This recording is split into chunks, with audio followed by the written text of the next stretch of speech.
25 तारीख के वोट कहाँ पड़ी।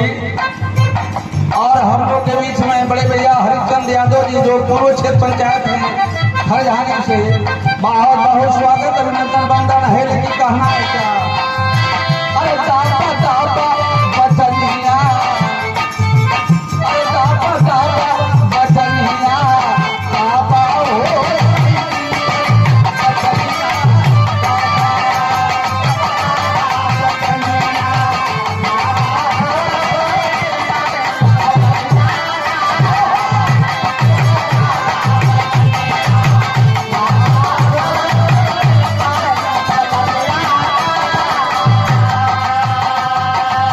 विचार करेंगे बाबूजी। और इस कार्यक्रम में हम दापा दापा बचनिया, दापा हो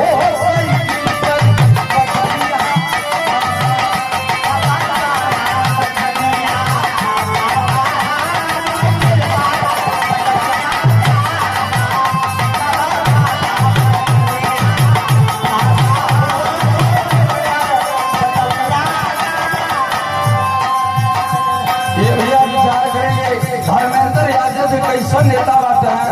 हमरे गुरु जी मिशन गीत में लिखत होता, अरे बात ईमानदार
विचार करेंगे।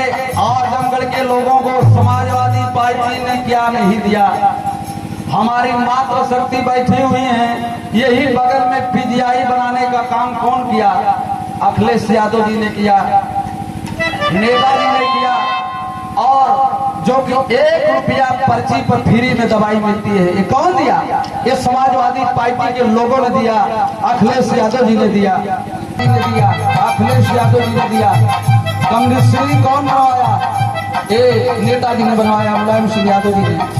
ये भारतीय जनता पार्टी के लोग झूठ बोलते हैं और झूठ बोल करके आप लोगों के बीच में आएंगे, बहका करके वोट लेकर के चले जाएंगे। विचार करने की बात है। यही भारतीय जनता पार्टी के लोगों ने कहा, माताओं बहनों मेरी सरकार बनाई है और सरकार जब बना देंगे आप लोग जनधन का खाता खुलवा लीजिए, 15 लाख रुपया दूंगा। कहना है मोदी जी, कहना है कि खाता खुलवा ला, 15 लाख रुपया आई जनधन के खाता में। आप लोग खाता खुलवा के जोहत नहीं, 10 साल बीत गए लेकिन 15 रुपया ना आया। ये झूठन का सरकार है। तो अब की बार हमारे के झूठवन के भगावे के बाद अपन वोट साइकिल पर देख के धर्मेंद्र भैया के विजयी बनावे के बाद के लिए आप लोग विचार करेंगे।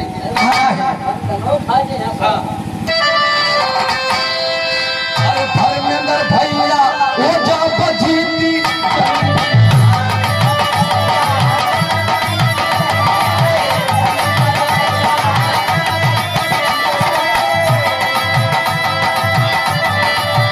और आप लोग अपना एक वोट लेकर के जिस दिन धर्मेंद्र यादव जी को जिताएंगे, हमें उम्मीद है, आशा है, विश्वास है।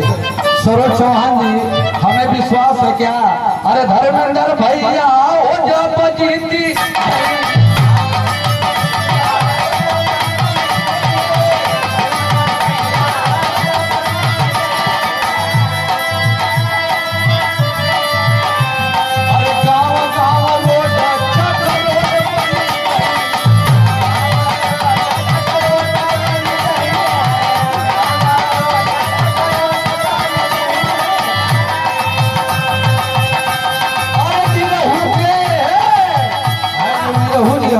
इनके अब की बार ऐसा करा कि गाजीपुर भगला जाए कहना बाका